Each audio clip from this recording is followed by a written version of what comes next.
It's a open fact. मेरे जैसे एक आदमी नहीं, हजारों लोग हैं जो 5 साल इनकी सरकार रही, उसमें इन्होंने गवर्नर को पहले पीटा था, मिनिस्टर को पीटा, एमएलए को पीटा, आईएएस को पीटा, आईपीएस को पीटा। भाई किसको नहीं पीटा ये बता दो। इस किस्म की भाषा बोलने वाले लोग हैं, उनका जवाब मैं कोर्ट में दूंगा। मैंने इन सबको लीगल नोटिस तैयार कर दिया कि मेरी चौटाला चौकी में अभय चौटाला साहब खुद थानेदार की कुर्सी पे बैठे हुए थे, उन्होंने टॉर्चर खुद किया। तो फिर लास्ट में अभय चौटाला साहब को भी दया आ गई, कहता है कहीं मर नहीं जाए, ले जाओ इसको। उसके बाद फिर वो वापस मुझे सफीदो थाने में ले आए।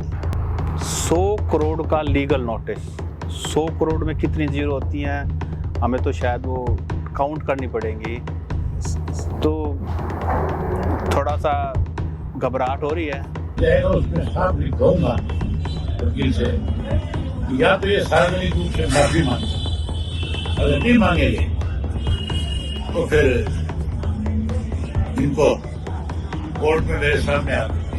मैं चौटाला साहब को चैलेंज करता हूँ भगवान बुद्ध को साक्षी करके, यदि उन्होंने मेरी पिटाई नहीं करी है तो मेरे पास जो भी संपत्ति है सारा उसको मैं दे दूंगा, और यदि उन्होंने मेरी पिटाई एक्चुअल में करी है तो वो 100 करोड़ रुपए, उनके पास तो भगवान का दिया सब कुछ है, तो वो 100 करोड़ रुपए वो मुझे दे दे कि भाई मेरी पिटाई कर दी तो भाई इनको मुझे क्षतिपूर्ति दी जाए, या इनके खिलाफ कोर्ट में भी नहीं गया। मैंने सिर्फ बताया है कि देखो एक पुलिस अधिकारी को एक अरेस्ट करने की इतनी बड़ी कीमत चुकानी पड़ सकती है गुस्से में। चौधरी देवीलाल और ओम प्रकाश चौटाला ये नरसिंह राव से मिलते हैं, इनके भी काफी ब्यूरोक्रेसी में आदमी है, सारा सिस्टम है कि इसका हरियाणा काडर बदलने वाला है। चौहान साहब के साइन हो गए, नरसिंह राव साहब के होने वाले हैं। ये बातों के भूते बातों से मानने वाले थे। तो ये जाके चौधरी देवीलाल और ओम प्रकाश चौटाला नरसिंह राव से मिलते हैं, कहते हैं साहब ये ऑफिसर ने तो हमारे दोनों पोते अरेस्ट कर दिए और ये अच्छा ऑफिसर नहीं है, इसको गुजरात ही भेजना चाहिए। चौधरी देवीलाल और ओम प्रकाश चौटाला ये नरसिंह राव से मिलते हैं, इनके भी काफी ब्यूरोक्रेसी में आदमी है, सारा सिस्टम है कि इसका हरियाणा काडर बदलने वाला है। चौहान साहब के साइन हो गए, नरसिंह राव साहब के होने वाले हैं। तो ये जाके चौधरी देवीलाल और ओम प्रकाश चौटाला नरसिंह राव से मिलते हैं, कहते हैं साहब ये ऑफिसर ने तो हमारे दोनों पोते अरेस्ट कर दिए और ये अच्छा ऑफिसर नहीं है, इसको गुजरात ही भेजना चाहिए। नमस्कार, मेरा नाम है सतसिंह, दी हरियाणा टॉक्स में आपका स्वागत है। आज मेरे साथ हैं RS यादव जो कि फॉर्मर IPS ऑफिसर हैं, और अभी हरियाणा में एक इंटरव्यू हुआ था, उसके बाद यादव साहब काफ़ी चर्चित हैं, और चर्चा में इसलिए भी हैं क्योंकि इंडियन नेशनल लोकदल के प्रमुख अभय चौटाला ने 100 करोड़ का लीगल नोटिस इनको देने की धमकी दे डाली है। मामला शायद आप लोगों को पता होगा, यादव साहब जब SP थे तब इन्होंने अजय और अभय को गिरफ्तार किया था, जो कि रिकॉर्ड की बातें हैं। उसके बाद जब इंडियन नेशनल लोकदल की सरकार आई तो यादव साहब का ये आरोप है कि उसके बाद इनको एक झूठे केस में फंसा करके इनको सिरसा ले जाया गया और वहाँ पिटाई हुई। इसी बात को लेकर के चर्चा भी है, लोग चटकारे भी ले रहे हैं और लोग उस बात को लेकर के चिंतित भी हैं। उसी मामले में आज हम पहुँच गए हैं शोभापुर गांव में यादव साहब के पास। यादव साहब आपका स्वागत है। नमो बुद्धाय। तो यादव साहब 100 करोड़ का लीगल नोटिस, 100 करोड़ में कितनी जीरो होती हैं हमें तो शायद वो काउंट करनी पड़ेंगी, तो थोड़ा सा घबराहट हो रही है। नहीं, कोई घबराहट नहीं है सतसिंह जी। ऐसा है क्योंकि मैंने सत्य कहा है कि मेरी चौटाला चौकी में अभय चौटाला साहब खुद थानेदार की कुर्सी पे बैठे हुए थे, उन्होंने टॉर्चर खुद किया और जो पुलिस का चित्र है वो मारा, और काफ़ी चित्र मारे, और मेरे कपड़ों में खून भी आ गया था। बाद में वो कपड़े, खून वाले कपड़े मेरी वाइफ ने भी देखे, और बहुत पुलिस वाले उस समय खड़े हुए थे। जो देख रहे थे कि यादव साहब की कितनी पिटाई हो रही थी। और जब बहुत ज़्यादा मैं बेहोश हो गया तो फिर मंजीत अहलावत और समय कौशिक बार बार कह रहे थे कि सर ये मर जाएंगे सर, इतना मत मारिए। तो फिर लास्ट में अभय चौटाला साहब को भी दया आ गई, कहता है कहीं मर नहीं जाए, ले जाओ इसको। उसके बाद फिर वो वापस मुझे सफीदो थाने में ले आए। ये कब की बात है? ये बात है जी 2003 दिसंबर की। और आपके ऊपर क्या मामला था? मामला जो था वो था जींद में, जब ये एसपी थे 93-94 में, तो इन्होंने सरकारी गाड़ी का मिसयूज किया, ऐसा मामला था। तो शिकायत किसकी थी? शिकायत एक कश्मीरा सिंह थे और वो अपना गन का लाइसेंस लेने गए थे एसपी मंजीत अहलावत के पास। उन्होंने कहा गन का लाइसेंस तो मैं दे दूंगा, तू इस कंप्लेंट पे साइन कर दे। तो बाद में जब वो केस खत्म हुआ तो उसने कोर्ट में गवाही दी कि मुझे मिसगाइड करके कंप्लेंट पे साइन करवाया। और मंजीत अहलावत से मैं तो लाइसेंस लेने गया था, लेकिन मेरी कंप्लेंट पे इनको अरेस्ट कर लिया। बाद में वो बड़ा कश्मीरा सिंह की बात कर रहे हैं? हाँ, जब केस कोर्ट में खत्म हुआ तो उस टाइम जज के सामने मेरे फेवर में बयान दिया कंप्लेनेंट ने कि मंजीत अहलावत ने मुझे मिसगाइड किया और कि ये जो है आपको लाइसेंस के लिए यहाँ पे साइन करने हैं। और वो कंप्लेंट यादव साहब के खिलाफ मेरे से थी, मुझे नहीं पता था। उस केस में फिर मैं अक्विटल हुआ, मेरे फेवर में वो जजमेंट हुआ। और जहाँ तक 100 करोड़ की बात है, 100 करोड़ का जो मानहानि का दावा है, एक्चुअली मानहानि तो उनकी नहीं, मेरी हुई थी। इतनी पिटाई, इतना जुल्म, एक आईपीएस ऑफिसर, हम तो मेहनत करके गरीब परिवार के बच्चे हैं। तो मेरे दादा किसान थे, पिताजी टीचर थे राजस्थान में या पड़ोस में। तो उसके बाद हमें नहीं पता था कि आईपीएस की नौकरी में इतनी दिक्कत हो जाएगी। मैंने तो एक सिंपल अरेस्ट किया था अजय और अभय को, लेकिन उसका बदला ये इस तरह लेंगे। और उस समय हम ये बोलते हैं कि आपने उस समय क्यों नहीं बताया। उस समय इसलिए जब अरेस्ट 10 दिन जेल रह के मैं बाहर आया तो नारनौल में 27 दिसंबर 2003 को प्रेस कॉन्फ्रेंस की थी मैंने और मेरी वाइफ ने, और सारे मीडिया को बताया था। उस समय प्रिंट मीडिया होता था और ये जो पंजाब केसरी वगैरह ये कई पत्रकार थे, उनको बताया था। और अखबार में न्यूज़ भी आई थी कि मेरे खिलाफ झूठा केस बनाया गया है और ओम प्रकाश चौटाला मुख्यमंत्री जो है उन्होंने झूठा केस बनवाया और उनके बेटे ने मुझे खुद टॉर्चर किया पुलिस चौकी में। तब भी मैंने बताया था। ये 2003 में आपने बताया? 3 में बाहर आते ही जेल से प्रेस कॉन्फ्रेंस की थी। कोई न्यूज़ की क्लिप है? बिल्कुल, वो क्लिप भी मिल जाएगी। और आप उस टाइम के न्यूज़पेपर जो होते हैं सब के अपना रिकॉर्ड रखते हैं।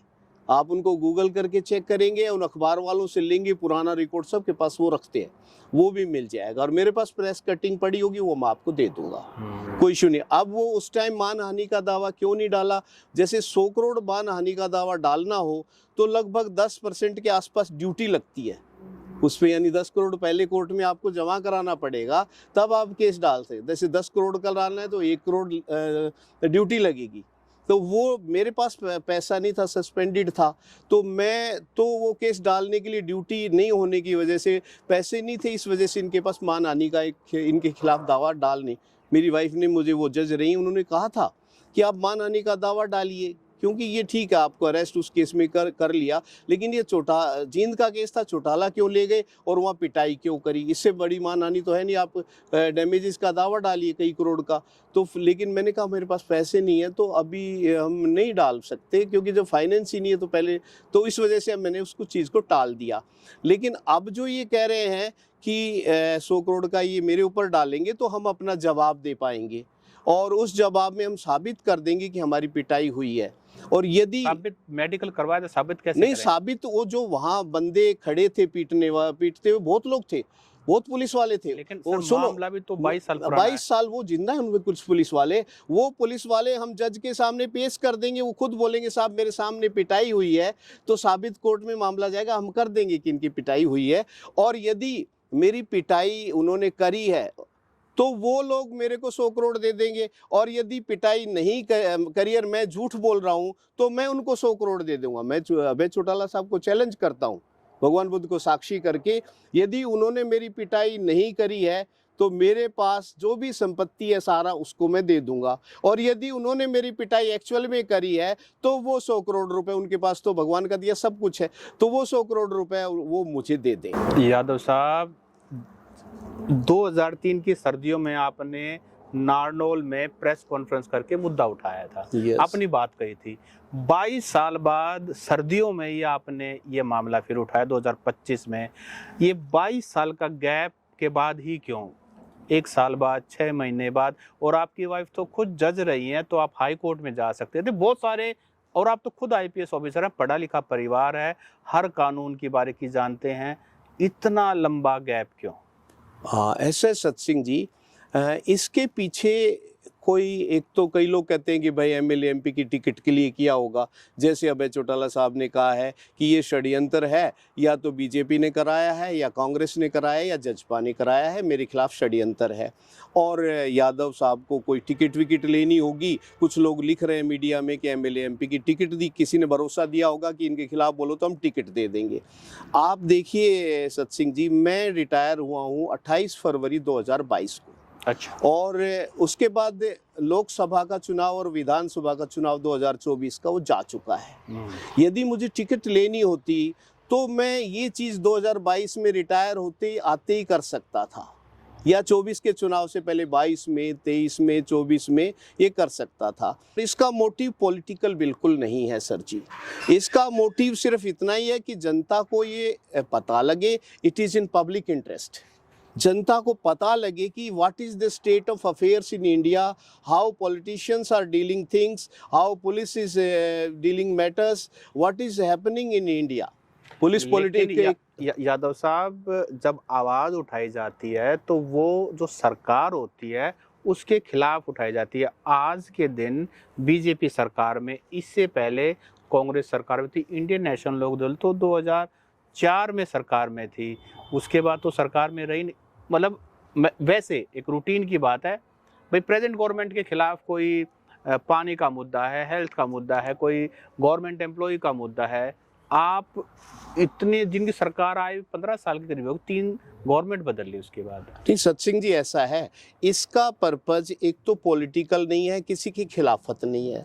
मैं तो भगवान बुद्ध की शरण में जा चुका, और मैंने बताया भी कि ये एक तरह के संस्मरण है, मेमोरीज है कि ये है, और इसका पर्पज सिर्फ इतना ही है कि भारत में राम राज्य आए, भारत में गुड गवर्नेंस आए। गुड गवर्नेंस में नेताओं का रोल, अच्छे नेता मिले, अच्छे अफसर मिले, अच्छे अधिकारी मिले, सारा सिस्टम अच्छा हो, सारा देश अच्छा हो, अच्छे जज मिले, सारा सिस्टम बढ़िया हो, राम राज्य भारत में आए। यही पर्पज है कि ये टॉपिक डिस्कस होगा तो इससे चीज़ें इवॉल्व होके आएंगी, एवोल्यूशन ऑफ डेमोक्रेसी, अच्छी चीज़ें निकल के आएंगी कि भाई ये गलत हुआ, ये सही हुआ। और मैंने तो उनके खिलाफ कोई केस तो डाला नहीं है कि भाई मेरी पिटाई कर दी तो भाई इनको मुझे क्षतिपूर्ति दी जाए, या इनके खिलाफ कोर्ट में भी नहीं गया। मैंने सिर्फ बताया है कि देखो, एक पुलिस अधिकारी को एक अरेस्ट करने की इतनी बड़ी कीमत चुकानी पड़ सकती है गुस्से में।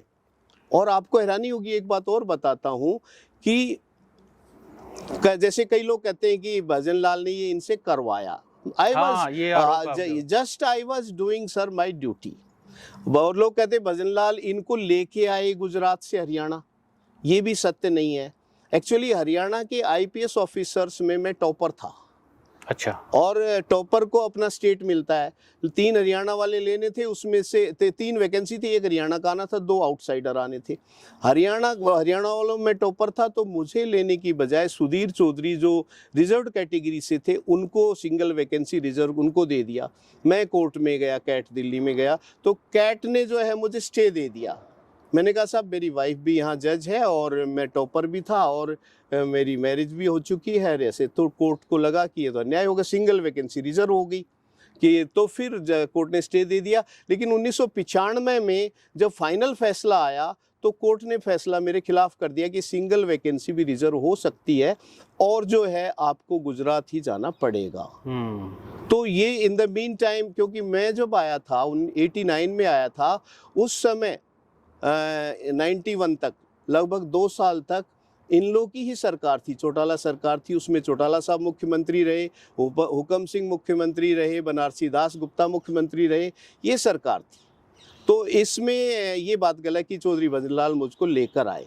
लेकिन चौधरी देवीलाल हरियाणा में इतने बड़े नेता हैं, डिप्टी प्राइम मिनिस्टर तक रहे, उनके बेटों पर हाथ डालना वैसे लगता तो नहीं कि एक आईपीएस ऑफिसर की इतनी हिम्मत हो जाए। आप में वो हिम्मत कहाँ से आई? नहीं, हिम्मत नहीं, हम तो कानून पढ़ के आए थे।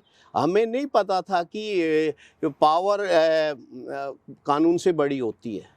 हमने ये पढ़ाया गया था हैदराबाद ट्रेनिंग कॉलेज में कि everyone is equal before law, nobody is above law. तो इसमें सिंपल एक अरेस्ट करनी थी, रास्ता रोको आंदोलन था, रेलवे के केस था, रेलवे के पास इतनी पुलिस नहीं थी, वो डर रहे थे कि भाई हमें तो मदद चाहिए। एक मामला ये भी है कि भाई मामला दर्ज करती है जीआरपी रेलवे, और आप जो हैं उसमें अरेस्ट करते हो।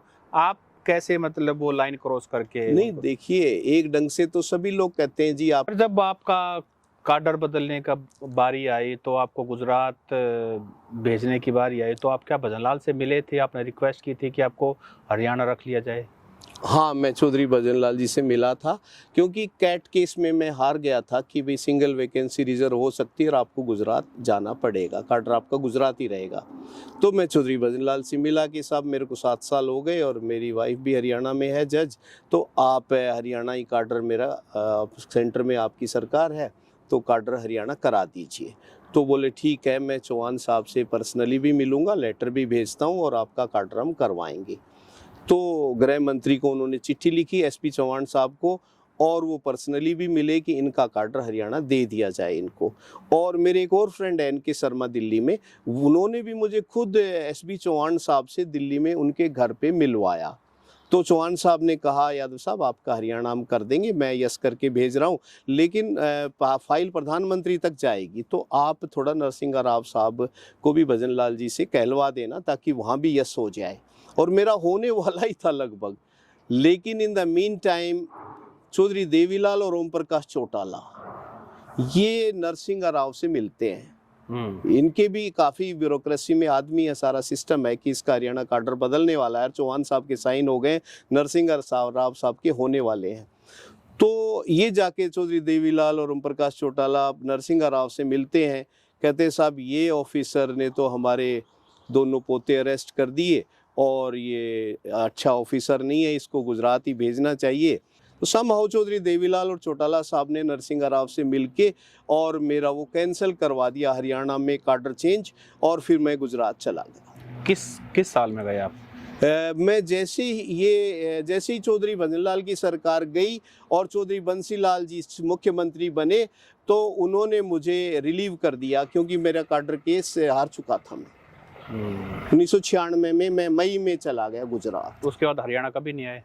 उसके बाद नहीं आए जी। हरियाणा कैसे आए 2003? हाँ नहीं, उसके बाद क्या हुआ, क्योंकि मैंने गृह मंत्री की रिपोर्ट कर दी थी मुख्यमंत्री और गवर्नर को, तो मुख्यमंत्री साहब बोले वो 21 एमएलए लेके मेरे पास आया है हरीन पंड्या, यादव साहब मैं मजबूर हूँ और मुझे आप पे ही कार्रवाई करनी पड़ेगी, मैं मजबूर। मैंने कहा साहब हमने बच्ची भी बचा दी है और सारा अच्छा हो गया है, मैंने जो आपको रिपोर्ट दी है ये झूठ नहीं, काम में वो वादा डाल रहे थे, सारा ऐसा था। लेकिन केशु भाई ने हमारा साथ नहीं दिया, सस्पेंड कर दिया आपको। हाँ, उन्होंने फिर बल्कि उल्टा हमारे पे ये केस झूठी एक इंक्वायरी बना दी कि इसने लड़की के किडनैपिंग केस में लोगों को नाजायज तंग किया, नाजायज दबाव डाला, तंग किया और ये ऐसे परेशान किया, तो इसको जो है सस्पेंड किया जाता है। अच्छा। और उसके बाद सस्पेंशन के बाद में हरीन पंड्या साहब का मुझे फ़ोन भी आया कि आपने अपनी कब्र खोद ली है, मेरे खिलाफ लेटर लिख के। मैंने कहा चलो भगवान फैसला करेंगे कि आप कब्र में जाते या मैं जाता हूँ। और बोले कि मेरे गृह मंत्री रहते हुए कैसे आप नौकरी करोगे, तो मैंने कहा आप जब नहीं रहेंगे तब कर लेंगे। तो फिर आप लोग हरियाणा आ गए? उसके बाद हम हरियाणा आ गए। हरियाणा जिस फार्म हाउस में बैठे हो ये हमने घर बनाया, यहाँ रहने लगे। हमारा तो हर चीज़ से, पुलिस की नौकरी से, हर चीज़ से मोह भंग जैसा हो गया। चौटाला सरकार थी हरियाणा में? चौटाला सरकार थी, तो यहाँ भी हमारा दुर्भाग्य ने पीछा नहीं छोड़ा।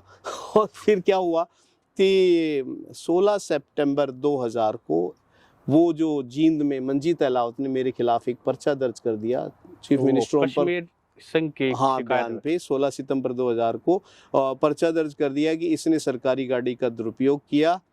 और पुलिस वाले मेरे पास डीएसपी वगैरह आते थे, साहब ये केस दर्ज है, हम जानते हैं आपको नाजायज तंग कर रही है सरकार, आप जमानत वगैरह करा लो। तो मैंने कहा भाई आप अरेस्ट कर लो, जमानत वहाँ जेल में जाके करा लूँगा, मैं तो कोई नौकरी पे तो हूँ नहीं, सस्पेंडेड हूँ, अरेस्ट करना है तो कर लो। तो वो टालते रहे कुछ दिन तक, तो क्योंकि चौटाला साहब कैलकुलेट कर रहे होंगे कि इसको जेल में डालेंगे तो शायद राजनीतिक नुकसान होगा, कुछ बुद्धिमान थे थोड़े।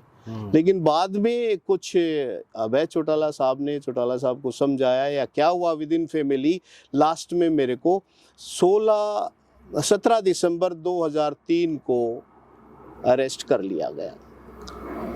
और फिर उसके बाद जैसे आप जानते हैं, अरेस्ट आपको यहीं से किया था? नहीं, पंचकुला से किया था। मेरी वाइफ मुझे कहने लगी कि आप जेल में क्यों सड़ना चाहते हो, जमानत करा लो, हाई कोर्ट में जाके एंटिसिपेटरी बेल ले लो। तो मैं पंचकुला अचिंत एक जज है, रिटायर्ड जज है, उनके पास गया था। मेरे मित्र एसपी सरसा था, तो वहाँ जज होते थे, हमारी मैत्री थी। वो बोले साहब आप कागज़ ले आओ, मैं आपकी जमानत करा देता हूँ, ज़्यादा परेशानी क्या है, हो जाएगी, जब ये मामूली सा केस है। तो हम गए तो वहीं पे हमें अरेस्ट कर लिया। पंचकुला से आपको अरेस्ट करके फिर कहाँ ले जाया गया? पंचकुला अरेस्ट करके जींद सिटी थाने में केस दर्ज था। जींद सिटी में? हाँ, अच्छा। वहाँ पे ले आए। और फिर जज क्योंकि रात में अरेस्ट किया था तो सुबह रास्ते में काफ़ी टाइम लग गया, सुबह उन्होंने जींद जो जुडिशियल मजिस्ट्रेट होते हैं उनके पास पेश कर दिया। वहाँ पे काफ़ी ज़्यादा भीड़ आ गई थी, पुलिस वाले आ गए थे, पब्लिक आ गए थे, जनता आरएस यादव जिंदाबाद के नारे लग रहे थे कि भाई ये एसपी के साथ बड़ा गलत हो रहा है, इसको क्यों पकड़ लिया। तो डीसी और एसपी मंजीत अलावत डीसी जींद के साथ आया और जज के पास जो केस लगा हुआ था उसको जाके वो मिले कि साहब इनको जमानत नहीं देनी है। हमारे वकील ने कहा कि आपका केस 1 लाख का मामला है तो आप 1 लाख हम जमा कर देते हैं, क्योंकि रिकवरी के लिए रिमांड लिया जाता है कि इससे कुछ लेना है। तो वो बोले जी रिमांड में हो सकता है, क्योंकि चौटाला परिवार इनसे इनकी दुश्मनी हो गई, इनके बेटे अरेस्ट किए थे अजय अभय को, तो कहीं इनको टॉर्चर ना करें और टॉर्चर में कहीं मार नहीं दे।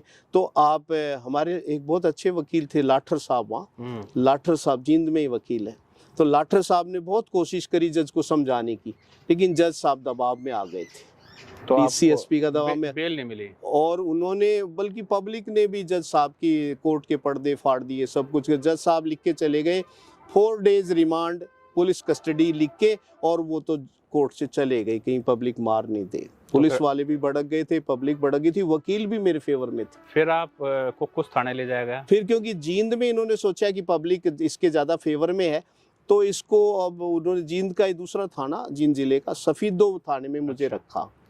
और सफीदो से रात को मंजीत अलावत और डीएसपी समेराम कौशिक आए और वो मुझे वहाँ पे लेके गए चौटाला चौकी, जो कि सिरसा में है। मैंने कहा मंजीत को और समेराम कौशिक को कि भाई जींद में क्या, चौटाला चौकी में क्यों ले जा रहे हो? तो उन्होंने कहा कि साहब हम मजबूर हैं, अभय चौटाला साहब का हुक्म है कि यहीं लेके आओ इनको।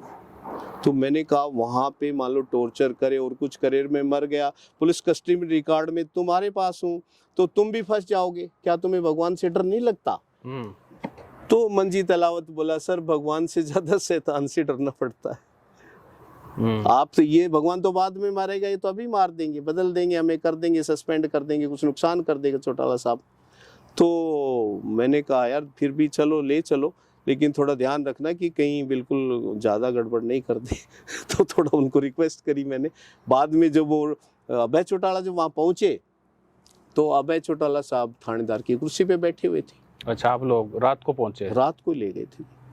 तो वो बोले इसको लिटाओ, तो वो चित्र परेड करने लगे, जो पुलिस का चित्र होता है चमड़े का जो बना होता है, क्रिमिनल्स को मारते हैं।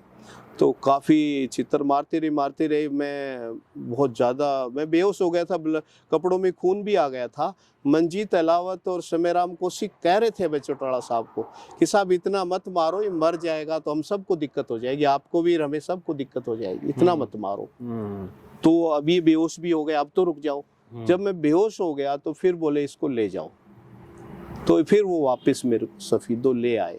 उसके बाद में सफीदों से वो मेरे को दिल्ली की तरफ ले जा रहे थे रात में।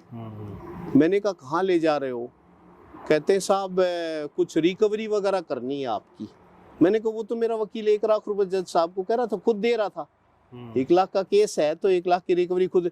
बोले नहीं साहब ले जा रहे हैं। तो पता नहीं उनका क्या इरादा था, किस लिए रात को ले जा रहे थे। कुछ लोग कह रहे हैं कि शायद कोई दुर्घटना में ख़त्म करना था या मारना था या क्या करना था, एनकाउंटर करना, आई डोंट नो।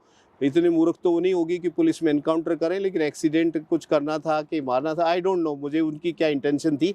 लेकिन फिर एक फ़ोन रेशम सिंह IPS IG का आया और उन्होंने कहा कि मंजीत अहलावत और समय राम कौशिक को कि भाई ये तुम क्या कर रहे हो, इसको दिल्ली क्यों ले गए तुम? ये केस तो जींद का है, जींद में आराम से कस्टडी में रखो, इसका ध्यान रखो कहीं मर नहीं जाए ये। पहले तो वहाँ टॉर्चर करवा दिया, अब यहाँ तुम ये करो। उनको पता था, क्योंकि वो बताते हैं कि चौटाला साहब को भी रेशम सिंह ने समझाया था कि साहब ये IPS अधिकारी को मारना कभी महंगा पड़ सकता है आपको। अभी आपकी सरकार है, सरकार नहीं रहेगी, बाद में CBI जांच हो गई, कुछ और होगी तो महंगा पड़ सकता है। तो शायद उन्होंने आइडिया बदल दिया कि चलो इनको अभय चौटाला साहब के पास पेश करके और उनकी तसल्ली वो अपनी कर ले।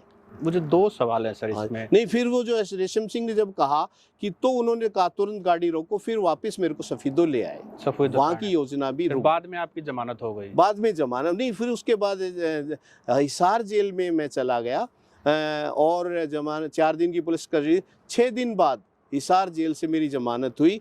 उसके बाद हिसार जेल में जेल के इंचार्ज DGP बाटोटिया थे, AS बाटोटिया, और वहाँ के जो जेल सुप्रिटेंडेंट को बिश्नोई थे। बाटोटिया साहब जो हैं को ये चौटाला साहब ने कहा भाई जींद जिले में मेरा प्रोग्राम रखो, RS यादव से मिलना है वहाँ जेल में ही। तो वो जेल में बाटोटिया साहब ने कार्यक्रम रख दिया, आ गए। और शायद जेल में भी थोड़ा बहुत हो सकता है, जैसे अभय चौटाला ने मुझे चौटाला चौकी में जलील किया, ऐसे चौटाला साहब भी थोड़ा बहुत मुझे जलील करने की शायद उनकी इच्छा होगी, क्योंकि इस परिवार में खासियत है, ये थोड़ा सा दबंगई दिखाना इनका स्वभाव है। आप देखिए कि मैं तो चलो SP था, लोग बोलते हैं कि अभय चौटाला साहब बोलते हैं झूठ बोल रहा है, मैं 100 करोड़ का दावा डालूंगा। तो जब चौधरी देवीलाल ने तो GD तपासे गवर्नर, जो कि गवर्नर हाजिर गवर्नर था, उसको थप्पड़ मारा था। मैं तो SP था, वो भी सस्पेंडेड SP। लोग मेरे को कहते हैं कि भाई कैसे आपको टॉर्चर करे, मैं सस्पेंडेड SP था, हथकड़ी मेरे को लगा रखी थी। तो और मेरे को पुलिस ने, उनके पुलिस SP मंजीत और DSP समराम को कुछ पुलिस वाले 15-20 सब ने मेरे को घेरा हुआ था। तो उसमें मैं क्या कर सकता था? 2-3 सवाल हैं सर इसमें मेरे। एक तो सवाल ये है कि जैसे आपने बताया कि आपको टॉर्चर किया गया, और वो टॉर्चर वो एक लंबा जूत सा होता है, क्योंकि आप तो IPS ऑफिसर, तो उसमें तो इतनी ताकत होती है, वो 1-2 के बाद ही आदमी के वो, और आप बता रहे हैं कि जैसे मैंने इंटरव्यू में सुना 39, हाँ लगभग उसके आसपास ही था, क्योंकि भगवान बुद्ध की मेरे पे कृपा है, मेरे में सहन शक्ति बहुत है। मैं बच गया मतलब, लेकिन सहन कर गया। It was quite painful, blood भी आ रहा था, और भगवान ने बचाया है। When God keeps, no frost can kill. जब भगवान बचाता है तो कौन मार सकता है? तो मेडिकल करवाया इसका? When God is with you, who can be against you? Medical करवाया सर इसका? एक्चुअली मेडिकल वगैरह सारा सिस्टम इन्हीं का था। जब जज इनके कहने से मुझे रिमांड दे रहा था, जब इनके कहने से जज रिमांड दे रहा था, तो डॉक्टर तो इनके अंडर ही थे, कोई मुझे सहयोग नहीं मिल रहा था। अच्छा। जब मैं जेल से बाहर आया तो उस टाइम मैंने तो जज को भी बता दिया था, सब कुछ कर दिया, मैंने डॉक्टरों को भी बता दिया था। बाहर आया तो मैंने 27 दिसंबर 2003 को कॉन्फ्रेंस करी थी नारनौल में। हरियाणा का DGP कौन था उस समय? क्योंकि DGP महेंद्र सिंह मलिक साहब थे। अच्छा, मलिक साहब थे DGP। तो आपने कोशिश नहीं की कि चलो लोकल पुलिस प्रेशर में रहती है तो DGP साहब या कोई भी, क्योंकि आप IPS ऑफिसर तो सस्पेंडेड ही सही, हरियाणा में भी नौकरी आपकी थी, और भजनलाल, इनके डर के मारे कोई भी मेरा सहयोग नहीं कर रहा था। ये बोल रहे मां नानी कर दी, 100 करोड़ का दावा डाल रहे। तो ये जो है देवीलाल ने गवर्नर को पीट दिया, ये बताते हैं। चौटाला साहब जो हैं वो अपने मंत्रियों को, MLA को ठोक देते थे, IAS को ठोक देते हैं। अभी कुछ दिन पहले एक डीसी को बोले, डीसी नीचे उतर के आए। अभी चौटाला साहब ने भी अभी मेरे को धमकी दी है कि ये झूठ बोल रहा है, 100 करोड़ का दावा डाल लूंगा। जो इंटरव्यू आपका फ्लैश है उसके बाद अब या किसी का फोन आया आपके पास? नहीं, मेरे पास पर्सनल नहीं, पर्सनल नहीं या आया है। इनडायरेक्ट किसी ने अप्रोच किया? ना, नहीं किया है। मुझे तो बस यही 100 करोड़ की बात आई है और मैंने कहा है कि मैं चैलेंज करता हूं उनको, यदि उन्होंने मेरी पिटाई नहीं करी, 100 करोड़ तो मेरे पास नहीं है, जितने भी मेरे पैसे मैं सारे उनको दे दूंगा। और यदि उन्होंने मेरी पिटाई करी है तो वो क्षतिपूर्ति जितना उचित समझे मेरे को देना चाहिए उनको, मेरे से मांगने की बजाय उनको मुझे देना चाहिए। अच्छा, अगर वो जो कंप्लेंट था कश्मीर सिंह, उनको अगर कोर्ट में टेस्टिफाई के लिए बुलाया जाएगा तो क्या वो आपके पक्ष में? मेरे पक्ष में बोला था उन्होंने, और बहुत पुलिस वाले जानते हैं, यदि कोर्ट में केस चलेगा तो मैं बहुत पुलिस वाले पेश कर दूंगा कि साहब हमारे सामने एसपी साहब को मारा। ये it's a open fact, it's a open fact. मेरे जैसे एक आदमी नहीं, हजारों लोग हैं जो 5 साल इनकी सरकार रही, उसमें इन्होंने गवर्नर को पहले पीटा था, मिनिस्टर को पीटा, एमएलए को पीटा, आईएएस को पीटा, आईपीएस को पीटा। भाई किसको नहीं पीटा ये बता दो। तो ये 100 करोड़ का क्या दबका है, आपको क्या लगता है?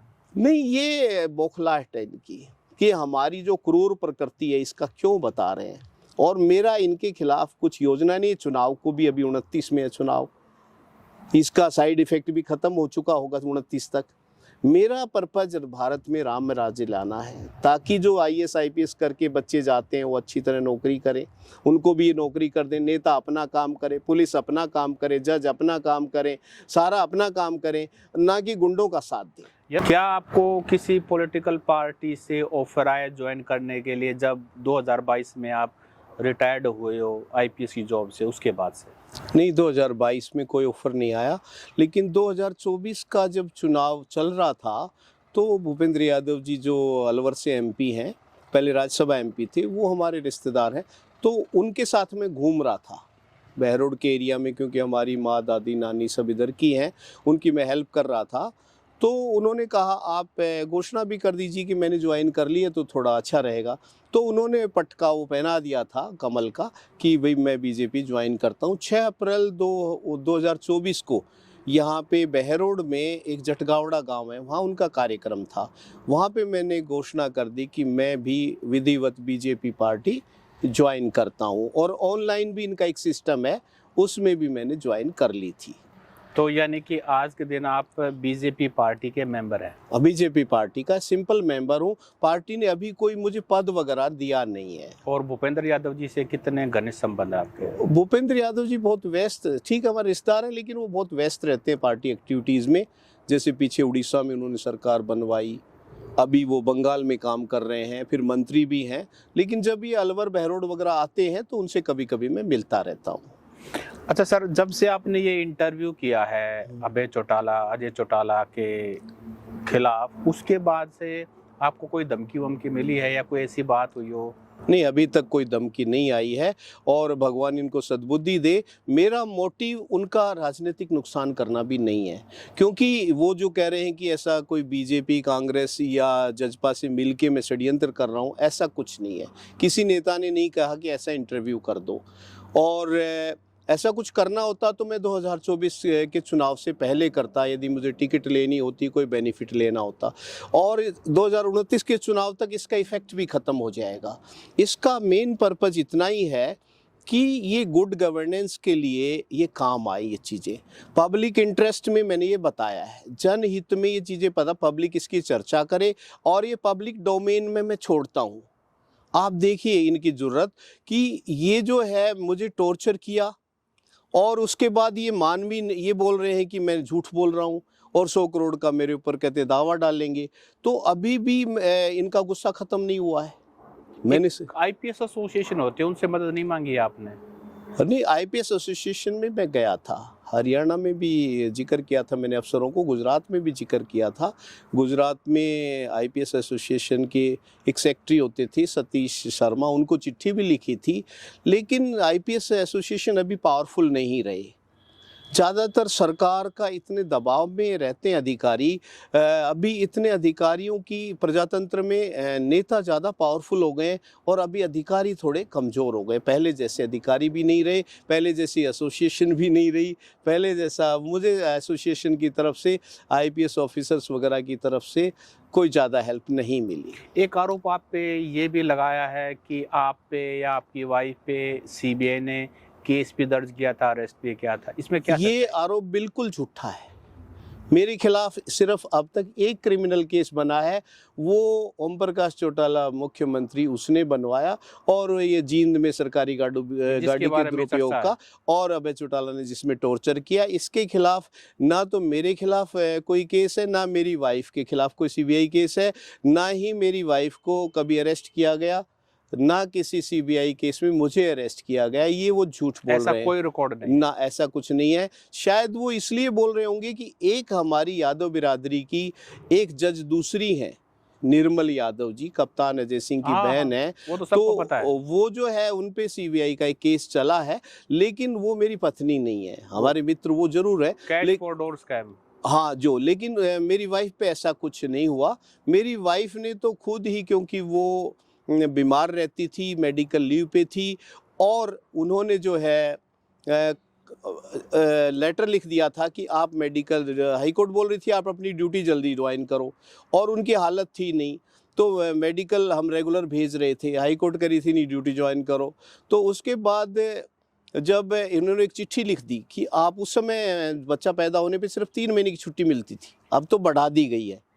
तो जब चिट्ठी ऐसी भेजी गई, उन्होंने लिखा कि मेरे साथ तुम क्यों पक्षपात कर रहे हो, मैं अपनी बच्ची पाल रही हूँ, छोटी बच्ची है, मेडिकल लीव चाहिए। यदि आप सोचते हो मैं अनफिट हूँ तो मेडिकल बोर्ड को मुझे पेश करवा दो, यदि मैं फिट हो तो ड्यूटी कर लूँगी। मेडिकल बोर्ड के बिना फिट कराई उनको निलंबित कर दिया गया था। अच्छा, लेकिन सीबीआई वाली बात तो वो गलत है, वो गलत है। आपने या आपकी वाइफ ने कभी कोई चुनाव लड़ा है?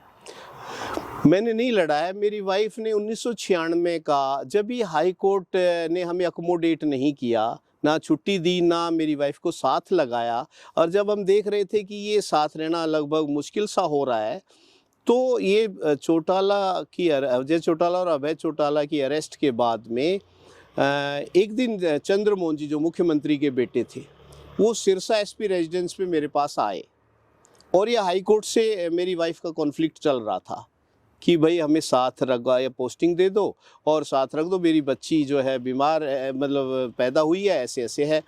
तो जब चंद्रमोहन जी बोले अभी 96 अप्रैल में चुनाव है, तो हमने चंद्रमोहन जी को जिक्र किया जी हमारी वाइफ को ये प्रॉब्लम हो रही है, छुट्टी भी नहीं मिल रही और साथ भी पोस्टिंग नहीं मिल रही। तो उन्होंने कहा कि अभी चुनाव है 96 वाला, तो आप इनको महेंद्रगढ़ से, कोई हमारा सिटिंग एमएलए नहीं है, अच्छा। वहाँ बीजेपी का रामविलास है, यहाँ 2 जगह सिटिंग एमएलए थे, फूसाराम और यहाँ से बंसी सिंह अटेली से, तो आप इनको वहाँ से लड़ा लीजिए। मैं मतलब मेरे फादर से बात करके चौधरी भजन लाल से ये टिकट दिलवा दूंगा। अच्छा, ऑफर आया था? हाँ जी, खुद उन्होंने ये इन परिस्थितियों में ऑफर किया। चंद्रमोहन जी घर पे ही, एसपी रेजिडेंस की बात है, ठीक है, 95 की बात है, आफ्टर द अरेस्ट। और जब ये हमने हाई कोर्ट को मेरी वाइफ ने लेटर लिख दिया था, और वो तो उसके बाद में क्या हुआ कि 4 महीने तक हम मेरी वाइफ तैयारी करती रही, महेंद्रगढ़ के 100 गांव के आसपास उनमें घूमती रही। घूमने के बाद में भजन लाल जी से बात हुई, तो उन्होंने कप्तान अजय सिंह को भी कार्यक्रमों में भेजा। 5 गांव में कार्यक्रम किए, उनमें कप्तान अजय सिंह आए थे, और टिकट की भी आश्वासन चौधरी भजन लाल जी ने हमें दे दिया था। लेकिन बाद में समहाउ रामविलास शर्मा जी ने भजन लाल जी को कैसे इन्फ्लुएंस किया, क्या किया, और वो टिकट हमें नहीं मिली। टिकट नहीं मिली। तो भजनलाल परिवार के साथ आपके अच्छे संबंध थे? अगर हाँ, घर पे आए थे टिकट? हाँ नहीं, अच्छे संबंध थे, और उन्होंने वो टिकट नहीं दी। फिर आज़ाद, मेरी वाइफ ने चुनाव में जो वर्कर कहने लगी जी आज़ाद लड़ लो, आज़ाद लड़े, फिर जो है 7000 वोट मिले, और जो है इन द मीन टाइम मेरा वो कार्डर केस भी हम हार चुके थे, और चौधरी बंसीलाल की सरकार बन गई, और उन्होंने मुझे रिलीव कर दिया। फिर मैं और मेरी वाइफ गुजरात चले गए मई 1996 में। में 1996। हाँ जी, हाँ जी। जी, तो ये थे हमारे साथ retired IPS officer Ram Singh Yadav, और अभी हम उनके गांव के फार्म हाउस में बैठे हैं और यादव साहब ने हर बात को खोल कर तसल्ली से बताया है। और इंडियन नेशनल लोकदल के सुप्रीमो अभय सिंह चौटाला ने जो दावा किया है कि आरोप झूठे हैं और 100 करोड़ का लीगल नोटिस वो यादव साहब को भेजेंगे, यादव साहब ने उसका भी खुल करके चुनौती दी है कि अभय सिंह चौटाला का स्वागत है, वो कोर्ट में दायर करें। अगर वो सच्चे होंगे तो वो भी सामने आ जाएगा, अगर ये सच्चे होंगे तो वो भी बात सामने आ जाएगी। यादव साहब, आपने समय दिया, आपको बहुत बहुत धन्यवाद। Thank you. आपके माध्यम से प्रदेश के लोगों को भी मैसेज देना चाहता हूं। मेरे खिलाफ पिछले 25 सितंबर के बाद लगातार अलग अलग षड्यंत्र के तहत मुझे बदनाम करने की कोशिश फिर से की जा रही है। कभी किसी से बयान दिलवाए जाते हैं, कभी किसी से बयान दिलवाए जाते हैं, कभी कोई व्यक्ति मैम की बात करता है, कोई कहता है कि मुझे चौटाला धाम में ले जाकर के चौकी में पीटने का काम, कुछ एक और ऑप्शन आप बोल रहे हैं। मैंने भी फैसला कर लिया कि जो इस किस्म की भाषा बोलने वाले लोग हैं उनका जवाब मैं कोर्ट में दूंगा। मैंने इन सबको लीगल नोटिस तैयार कर दिया, डिफेमेशन के केस डालूंगा इनके खिलाफ, और इनसे उस केस के दौरान नोटिस आएगा उसमें साफ लिखूंगा वकील से कि या तो ये सार्वजनिक रूप से माफी मांगे, अगर नहीं मांगेंगे तो फिर इनको कोर्ट में मेरे सामने आकर कोर्ट का सामना करना पड़ेगा। ये बातों की भूत ही बातों से मानने वाले नहीं।